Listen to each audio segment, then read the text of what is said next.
remember the day I met Mark like it was yesterday. It was my 30th birthday and I felt pretty good about my life.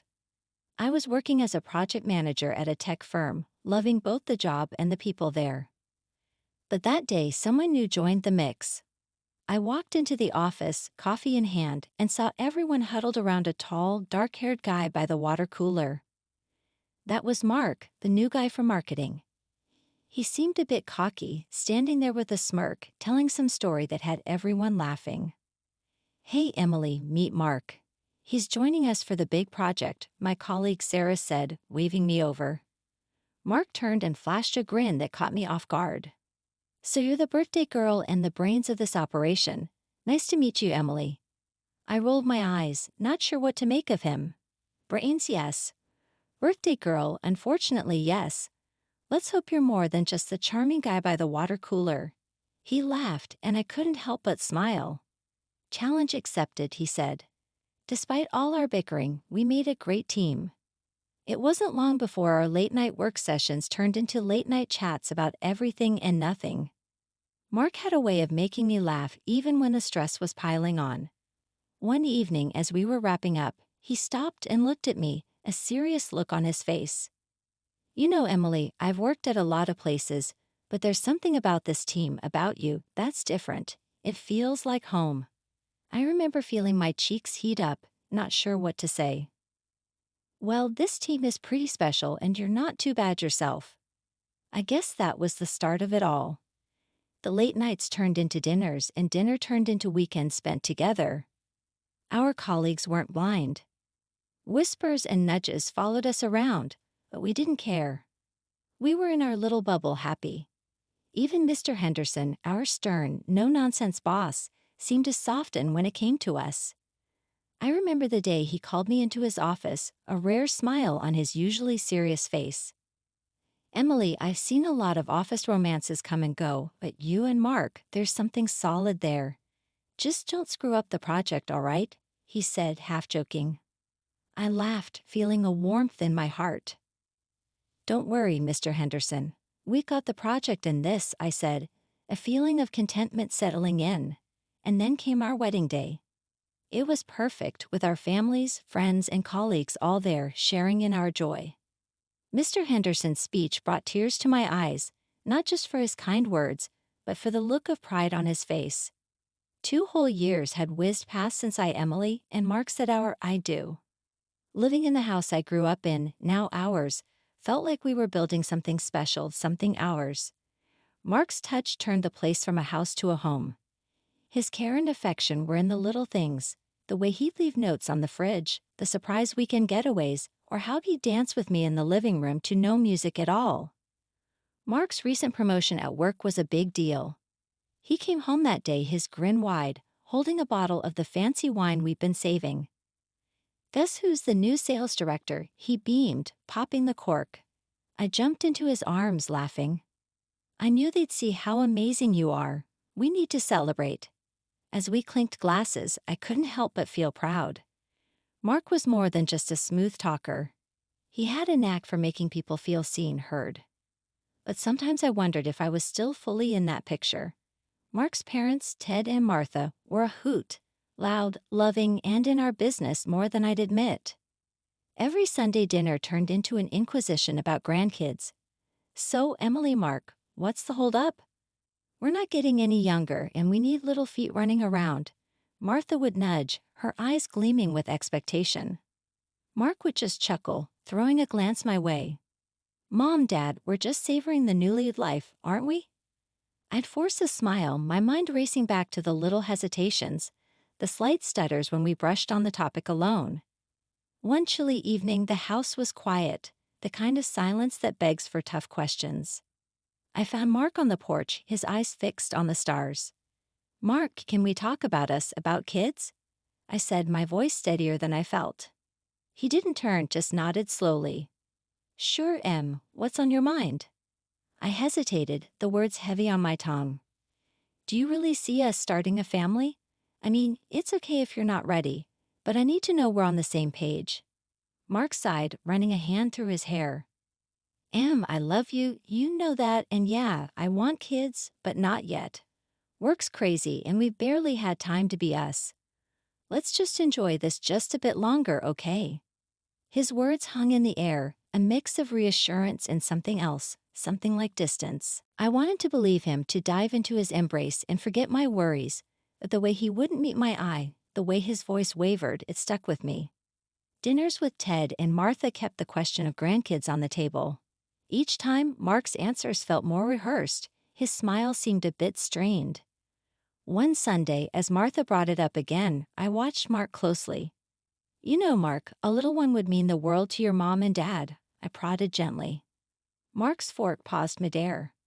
"Yeah, I know him, and it will happen, just not right this second. There's plenty we got to figure out first." Ted chimed in, his voice booming as always. "Son, life's short. Don't keep putting off the good stuff for some perfect moment that might never come." Mark forced a laugh, but it didn't quite reach his eyes. "I hear you, Dad, but trust me, it's all about timing." It was a crisp Tuesday morning when my world began to crumble.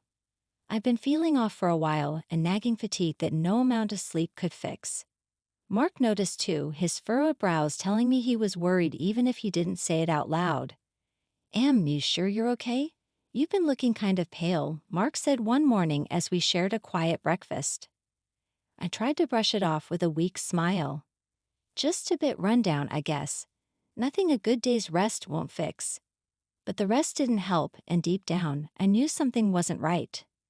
The day I finally decided to see the doctor, I could feel Mark's tension, his usually steady hands fumbling with the car keys. The clinic was cold and sterile, a stark contrast to the warmth of our home. Sitting there waiting for test results, every second felt like an eternity. When the doctor finally called us in, his face was somber, his words a heavy blow. "Emily, the tests have come back, and I'm afraid it's leukemia." The room spun. "Leukemia? How could that be?" I looked at Mark, expecting him to be my rock, but instead, I saw him stagger, his face the color of the whitewashed walls. "Doc, there's got to be some mistake. Em's strong, she's healthy." "This can't be right," Mark stammered, his voice barely a whisper. The doctor's eyes were kind but firm. "I'm truly sorry, but we need to start treatment immediately. Time is crucial here." The ride home was silent, the air thick with unsaid fears and unshed tears. Mark was there, but his presence felt distant, like he was retreating into a shell I couldn't penetrate.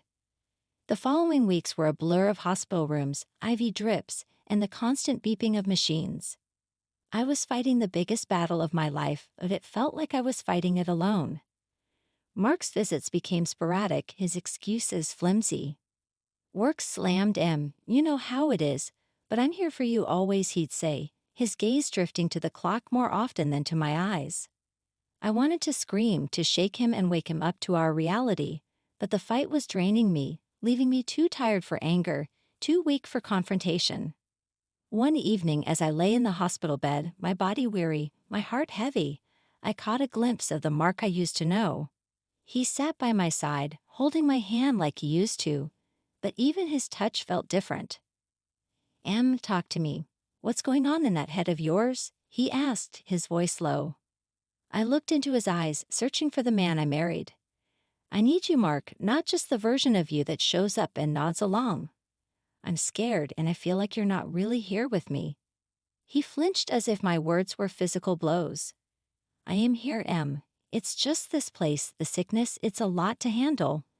But I'm not going anywhere, okay?" His words were meant to comfort, but they felt hollow, rehearsed. The distance between us was growing, the connection we once had fraying at the edges. The hospital room with its constant beeps and the sterile smell became my new normal. But that day, something was off. It wasn't the usual unease of being sick, it was something deeper, a gut feeling that something was about to shatter my already fragile world. I was half dozing when I heard the door creak. Mark slipped in, his footsteps hesitant. I kept my eyes closed, feigning sleep, a part of me not ready to face another hollow conversation. But then I heard it, the soft buzz of his phone. His voice, usually so warm towards me, was different now, hushed and laced with excitement. "No, baby, she's asleep." I can talk, he whispered, and my heart froze.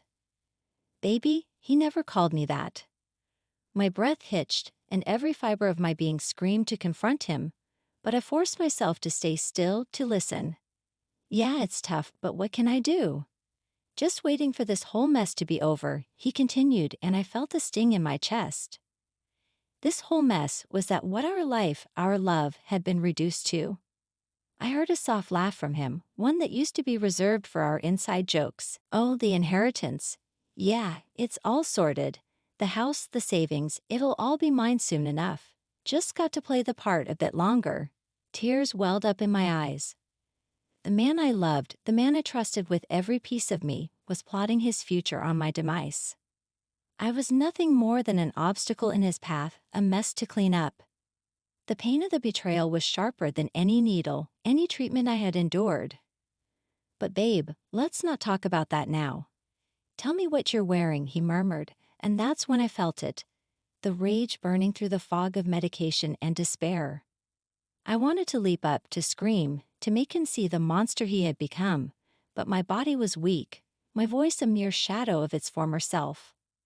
All I could do was lie there, tears streaming silently, as I listened to the man I had vowed to spend my life with, weaving plans that didn't just exclude me, they relied on my death. After what felt like an eternity, he ended the call, planting a cold kiss on my forehead. Sleep tight, Em. I'll see you tomorrow, he said, the deceit dripping from each word. The door clicked shut, and I was alone again, truly alone. The room felt colder, the walls closing in. I was stuck in a nightmare, and the one person who was supposed to be my partner, my protector, was the one holding the knife to my heart. The morning after that chilling discovery, I knew I had to act fast. My first call was to Mike, my lawyer, who'd always been more of a family friend than just a suit with a briefcase. Mike, it's Emily. I need you here pronto. We got to change my will, I said, my voice firm, leaving no room for questions. He didn't hesitate. I'm on it, Em. I'll be there today. We'll sort everything out. When Mike arrived, he didn't waste time with pleasantries. All right, Em, let's make sure everything you've worked for goes where you want it. No details needed. I trust you. Just tell me what you need. I laid out my wishes, ensuring Mark wouldn't see a dime of what I built. It was more than just securing my assets, it was taking back control. In the following days, I played my part well.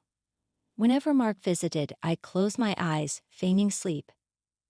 But under my blanket, my phone was recording every word he said. His voice, once filled with love, was now dripping with anticipation for a life without me, talking to his mistress about how they'd splash my hard-earned cash. The act was almost perfect until the day Dr. Adams came with a heavy heart. Emily, I won't sugarcoat it. Without a bone marrow match, we're looking at a few months at best. I braced myself for Mark's reaction, but what I saw was a tiny, fleeting smirk that he masked quickly with a shocked expression. That's terrible, doctor. Are you sure there's no other option? He said, his voice oozing fake concern. It was a performance worthy of an award, but I'd seen behind the curtain, and the show meant nothing to me now. Just a couple of days later, Mark's true colors shone through even more. Babe, work's calling. Big project out of state. I gotta leave for a month, he said, not a hint of hesitation in his voice. I looked at him, my heart hard as stone. Sure, Mark. Business is business, right? Have a good trip, I replied, my voice steady, giving nothing away. He left with a quick peck on the cheek, a gesture so empty, it might as well have been a handshake. But as the door shut behind him, I felt a surge of strength. He was playing his game, but I was making moves too. With Mark out of the picture, the hospital room felt less like a cage and more like a quiet space for battle.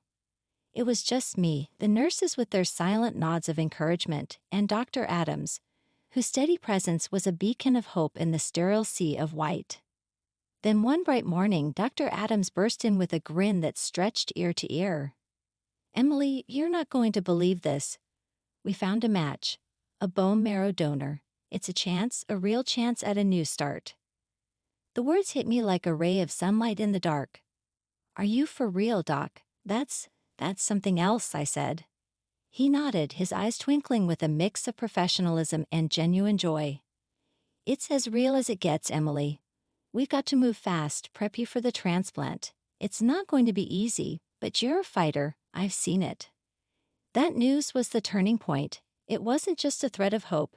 It was a lifeline pulling me back from the edge. But it wasn't just my health on the line. It was my entire life, a life that Mark had tried to steal away piece by piece. The eve of the transplant, I lay there, the beeping monitors now a familiar chorus in the background. The road ahead was scary, sure, but each step felt like a step away from Mark's shadow towards a life that was truly mine. Out of nowhere, my phone buzzed, Mark's name flashing on the screen. A reminder of the life I was leaving behind. "Hey Em, how's it going? Just wanted to check in." His voice, once a source of comfort, now felt like a distant echo. "Just the usual, Mark. Battling on while you're off playing businessman," I replied, my voice sharp, leaving no room for his fake sympathy. There was a pause, a crack in his polished facade. "Em, I'm doing this for us, for our future. Just hang tight, okay?" I almost snorted. "Sure, Mark. You do what you have to. I'm doing what I need to do here." The call was short, his words empty, but I was no longer the Emily he thought he knew.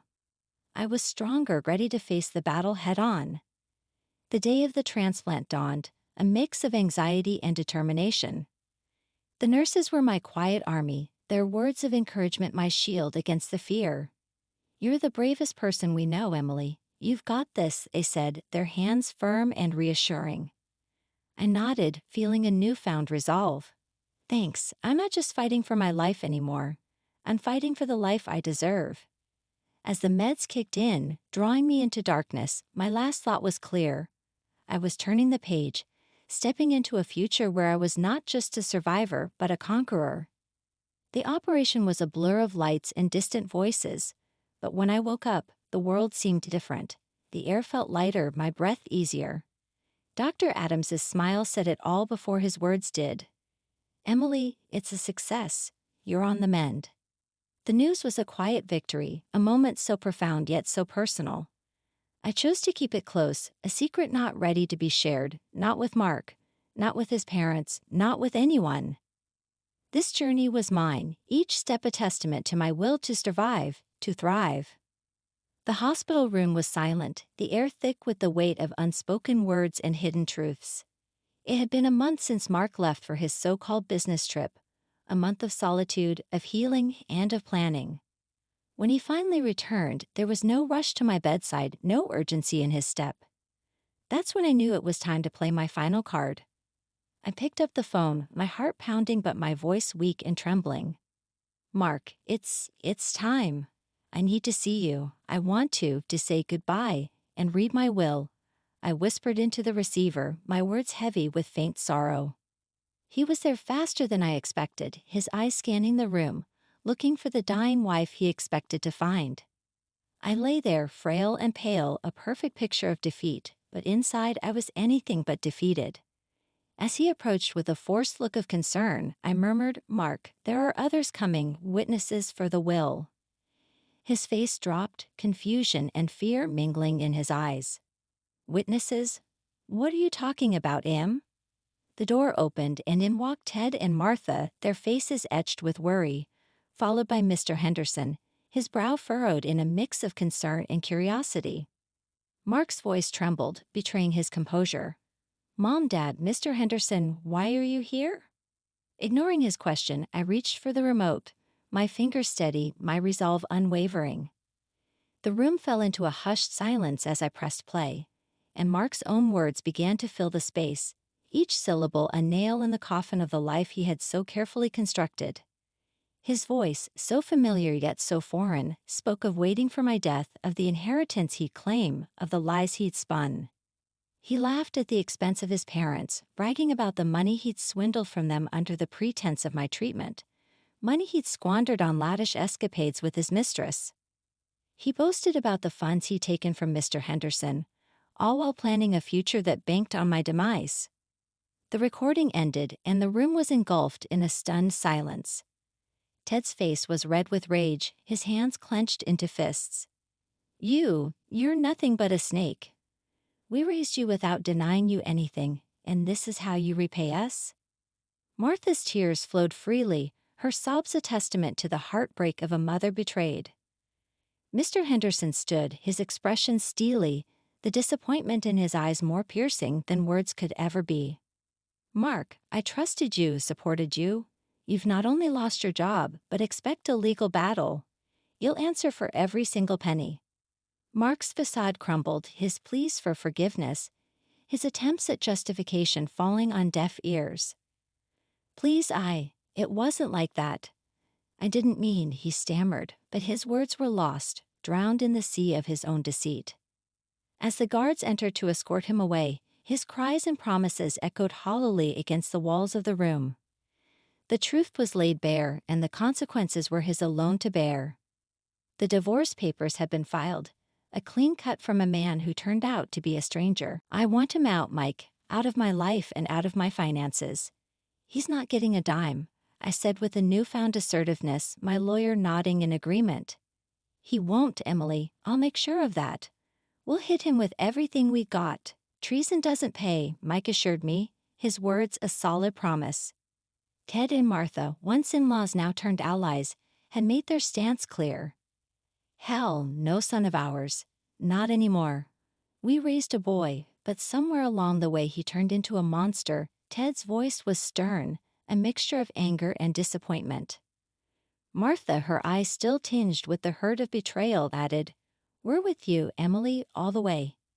He fooled us all, but no more, your family, and we protect our own." Mr. Henderson, my ever-supportive boss, was a pillar of strength. "Emily, the moment you're ready, your job's waiting, and as for Mark, consider him gone. The company's already pressing charges for fraud. He'll pay for every penny he stole and then some." Mark's downfall was as swift as it was complete. Fired from his job, his reputation in tatters, he was left to face the consequences of his actions alone.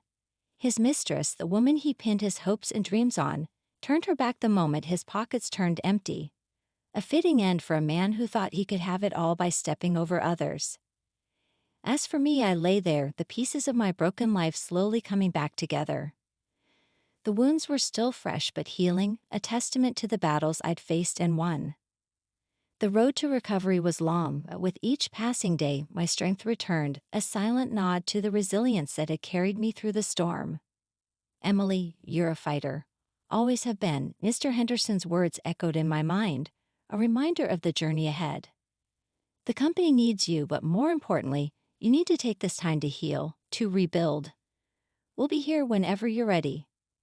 I smiled, the gesture no longer foreign, but a sign of the peace I'd found. "I'll be back, Mr. Henderson. When I do, it'll be a fresh start, a new chapter." The room was quiet as I closed my eyes, the soft hum of the hospital a reminder of where I'd been and where I was heading. The journey had been harrowing, a test of will and strength, but as I lay there, a survivor of deceit and betrayal, I knew this was not the end of my story, but the start of something new. A chapter of healing, of justice, and of unwavering determination. The final act was over, but my story, my journey, was just beginning.